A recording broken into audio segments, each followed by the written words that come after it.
पनीर की सब्जी।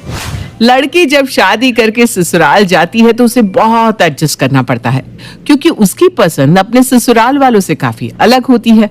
पर फिर भी लड़की ससुराल जाने के बाद इस बात का हमेशा ख्याल रखती है कि कभी उसके सास ससुर को उसकी वजह से परेशानी ना हो। पर जितना बहू अपने ससुराल वालों के बारे में सोचती है, क्या उतना ही ससुराल वाले बहू के बारे में सोचते हैं? ये कहानी है पूर्णिमा की, जिसने ससुराल आते ही सभी घर वालों का दिल जीत लिया था। अरे वाह शांति, घर में खाने की बहुत अच्छी खुशबू आ रही है। हाँ हाँ, बहू तो कुछ भी बनाए आपको खुशबू ही आती है। अभी तक पूरा खाना बना भी नहीं और आपके नाक पर खुशबू पहले ही चढ़ गई। शांति, कभी तो खुश हो जाया करो, हमेशा मुंह चढ़ा कर रखती हो। मुंह तो बनेगा ही ना मेरा।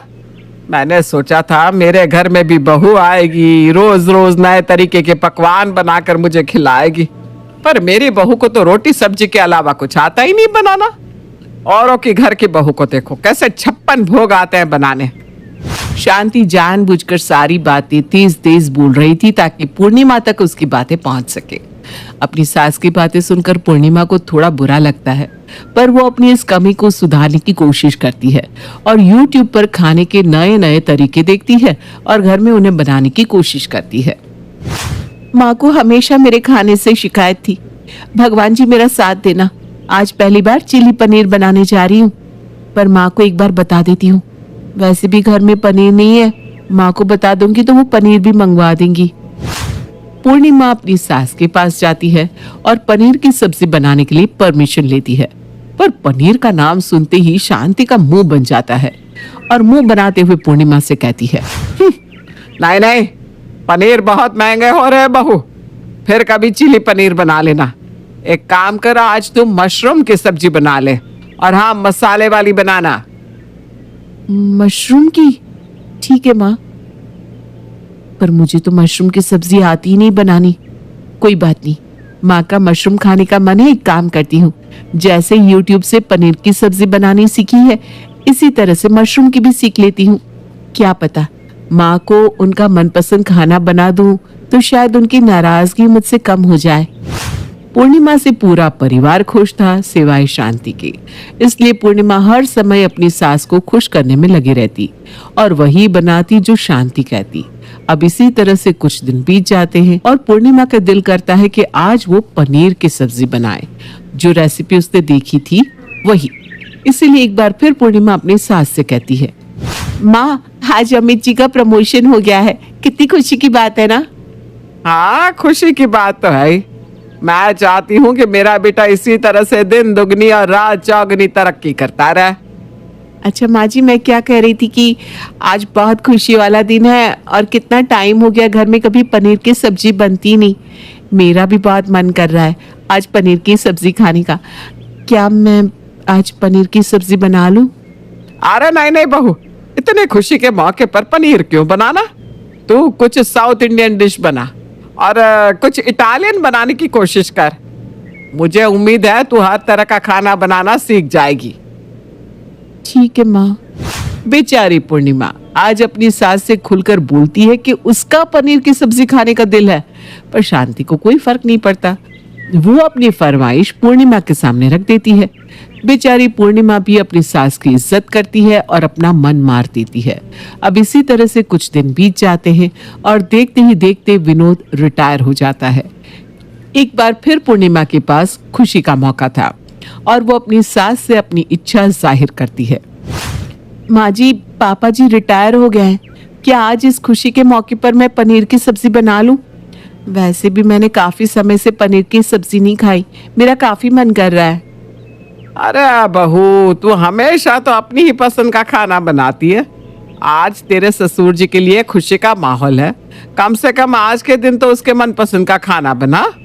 और तू जानती है ना, तेरे ससुर जी को पनीर पसंद नहीं है।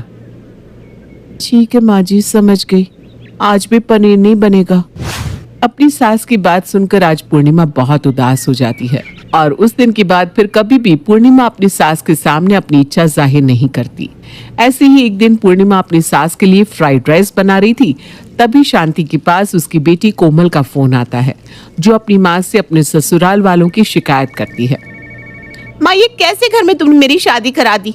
यहाँ आकर तो मुझे हर दिन हर पल अपनी खुशियों को मानना पड़ता है, सिर्फ उनकी खुशियों के लिए। अरे ऐसा भी क्या हो गया मेरी बेटी के साथ? क्या कर दिया तेरे ससुराल वालों ने तेरे साथ? मुझे बता। तेरे ससुराल वालों को तो मैं सीधा करूंगी।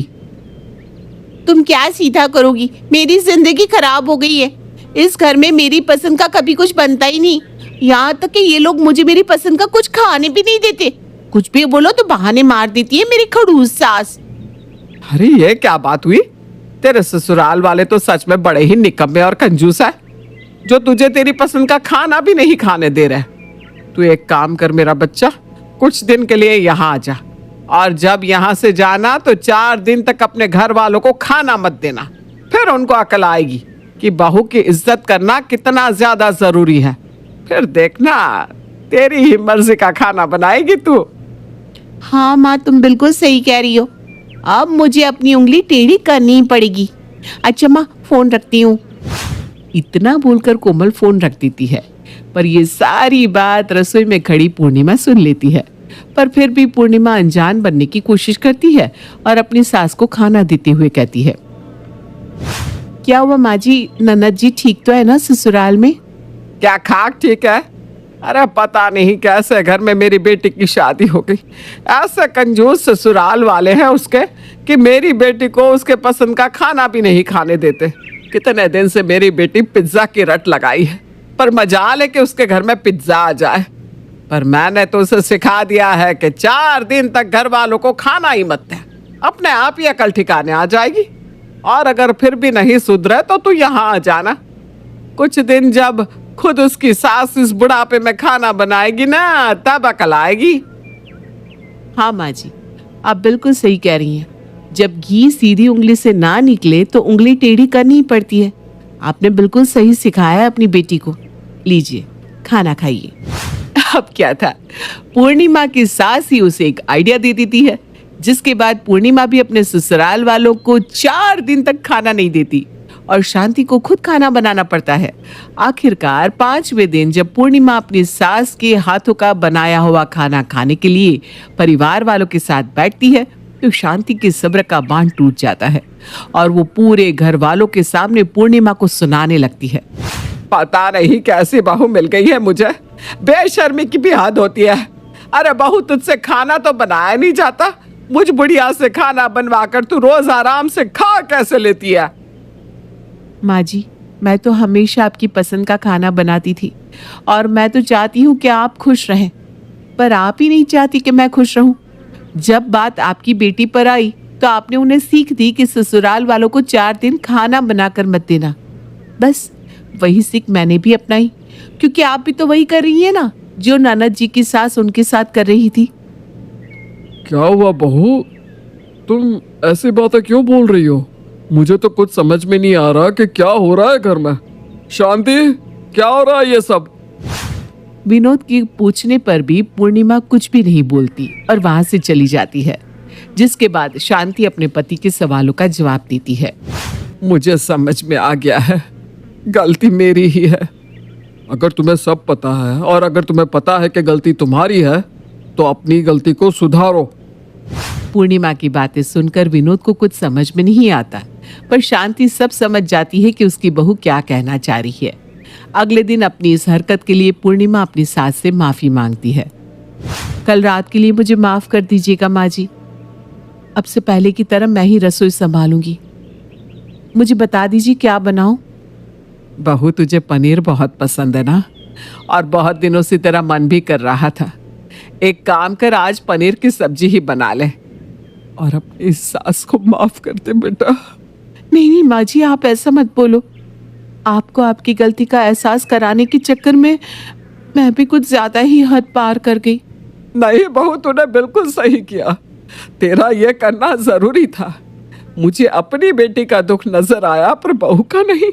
जिस तरह मुझे पता चला कि मेरी बेटी को उसके मनपसंद का खाना नहीं खाने दिया जा रहा, उसी तरह जब तेरे घर वालों को ये पता चलेगा तो वो क्या सोचेंगे हमारे बारे में। अब से इस घर में सभी का ख्याल रखा जाएगा, और खास कर तेरा, क्योंकि तू हम सबका कितना ख्याल रखती है। इतना बोलकर शांति अपने दोनों हाथ जोड़कर अपनी बहू से माफी मांगती है, पर पूर्णिमा सारी पुरानी बातें भूल जाती है और अपनी सास को गले से लगा लेती है। जिसके बाद पूर्णिमा के ससुराल वाले भी पूर्णिमा का उतना ही ख्याल रखते हैं जितना पूर्णिमा अपने ससुराल